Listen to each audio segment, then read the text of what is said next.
Together, in many neighborhoods, those sidewalks are missing or they lead nowhere. Streets are built for cars, not people. Families rush from driveways into garages, barely seeing each other. And since most women now work outside the home, those daytime connections are rare. These aren't luxuries. They are echoes of the way communities once worked.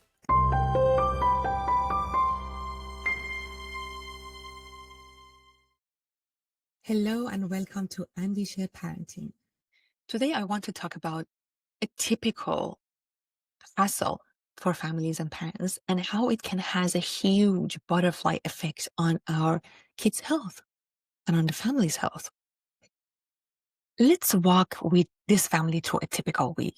Morning chaos, breakfast rush, kids off to daycare, school, parents rushing to work. Evenings are short, homework, dinner, bedtime. There's little time for genuine connection. Stress accumulates, anxiety creeps in. And the kids, they're lonely. They miss community. They crave a sense of belonging they can find in apps or screens. We have traded older neighborhoods for car-centered suburbs. Fewer sidewalks where neighbors cross paths, fewer spontaneous conversation, fewer children playing outside together. The invisible fabric of culture and belonging is fraying. Here's where science offers us insight. Psychologists Michael Chandler and Christopher Lalonde, I hope I'm pronouncing his last name properly, studied nearly 200 First Nations communities in British Columbia. They asked, what protects youth from despair and suicide? Their answer? Cultural continuity. The ways a community preserves control over its social and cultural life. They identified 6 markers: self-government, local decision-making, land claims, secure control over place, education, schools shaped by community, health services, oversight of care, safety services, locally managed, cultural facilities, gathering places, and shared spaces. Their findings were striking. Communities with strong cultural continuity had virtually no youth suicides. Communities without it had rates more than 10 times higher. The lesson? Connection, belonging, and shared responsibilities aren't luxuries. They're protective factors for mental health. So what do we do with this knowledge, especially if intentional communities or co-housing feel out of reach for most of us? Let's go back to our typical family. They are living in an ordinary suburban street, not in some carefully designed village. One evening, they decide to step outside and take a walk after dinner. They meet another family pushing a stroller, exchange a smile, and after a few days of running into each other, a conversation begins. Soon the kids are riding bikes together, and the parents are sharing stories about schools and jobs. A sense of comfort and recognition starts to grow. That's how belonging is often built. Not with big plans, but with small repeated encounters, a borrowed tool, a shared meal, a neighbor who takes in a package when you're away. Slowly, these connections begin to weave a net strong enough to catch you in moments of need. But we can't ignore the fact that the design of our neighborhoods makes this harder than easier. Think about sidewalks. In traditional neighborhoods, they weren't just concrete stripes. They were the stage where life unfolded. Children played hopscotch, parents stopped to chat, and grandparents sat on porches watching the world go by. Women and children especially were the ones who knit the social fabric together, turning streets into places of gathering. Together, in many neighborhoods, those sidewalks are missing, or they lead nowhere. Streets are built for cars, not people. Families rush from driveways into garages, barely seeing each other. And since most women now work outside the home, those daytime connections are rare. But that doesn't mean they're impossible. When architects and developers bring back safe sidewalks, small parks, front porches, courtyards, they create the conditions for connection to bloom again. Imagine a neighborhood where every block has a pocket park, A little green space where children can play within sight of their parents. Picture streets where it's safe for the kids to ride their bikes and where parents naturally gather because they're outside together. These aren't luxuries. They are echoes of the way communities once worked, updated for modern life. When we combine these thoughtful designs with the small choices family can make, taking that evening walk, inviting a neighbor for a tea, creating little rituals of togetherness, we discover the fabric of belonging. And just like the research on cultural continuity shows, that fabric doesn't make life nicer. It makes it healthier, safer, and more resilient for our children. But there's another obstacle we need to face: overscheduling.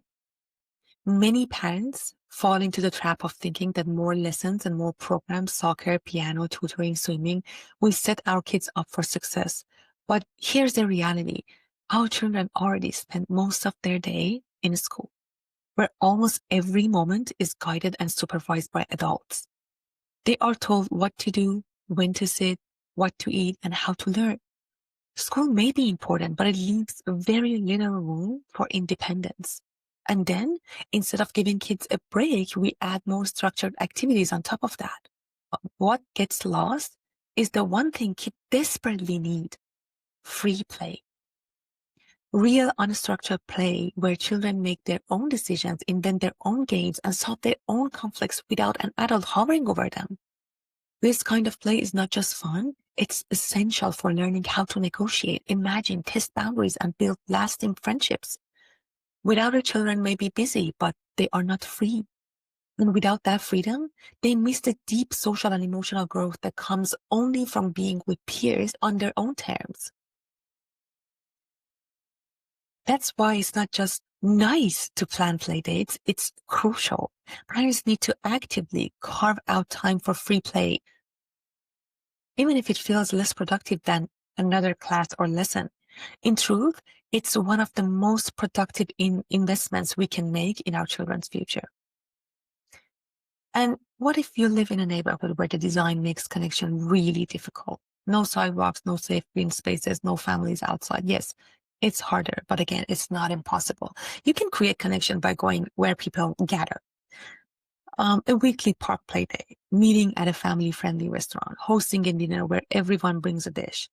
It's not about building a perfect neighborhood overnight. It's about creating little sparks of connection wherever you can, while keeping an eye out for developments in your city or new housing projects that are intentionally designed for community. Over time, those small choices add up. Because whether through sidewalks, pocket parks, or just a WhatsApp group of parents, the principle is the same. Belonging comes from repeated shared experiences. And when kids have the freedom to play together, when parents have a chance to chat and lean on each other, families become stronger, healthier, and less alone. So what can we take from this story? We know that families today are carrying heavily burdens of disconnection. We've seen from Chandler and Lalonde's research that when communities have cultural continuity, when people feel they belong, have shared spaces, they are supported by others, the rates of despair and suicide drop dramatically. The same principle applies in our own neighborhoods and families. When children have the freedom to play with peers, they gain the sense of agency and belonging that no adult-led activity can provide. When parents build even small webs of connection with neighbors, sharing a walk, a meal, or a playground play date, they create a protective net that cushions the stress and loneliness. And when architects and city planners design neighborhoods with safe sidewalks, pocket parks, and gathering spaces, they're not just shaping concrete and grass. They're shaping resilience, mental health, and hope. The message is clear. Connection is not just a luxury, it's a lifeline. Every step we take, whether it's resisting the pull of overscheduling, organizing a weekly park meetup, or advocating for family-friendly neighborhood design, helps weave that lifeline a little stronger. And with each thread of connection, we reduce the weight of anxiety, soften the edges of isolation, and protect our children from the despair that comes when they feel alone in the world. Imagine a future where every child knows the joy of free play, every parent has someone to lean on, and every neighborhood invites belonging. That's not an impossible dream. It begins with us, here and now, in the choices we make for our kids, our families, and our communities. Thank you for joining me on this episode of Andisheh Parenting. If this story resonated with you, share with someone who might benefit and maybe even take one small step this week. Reach out to a neighbor, plan an unstructured play date, or show up at a local park. Because together we can build the fabric of belonging that keeps families strong, children thriving, and communities alive.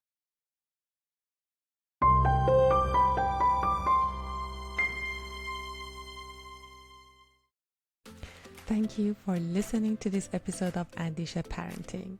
If you enjoyed it, please take a moment to subscribe, rate, and share it with someone who might benefit. And if you have a powerful story or experience that could help other parents or children, I'd love to hear from you. You can send me a message on social media or contact me through the email I share in the description. Until next time, take care of yourself and your little ones.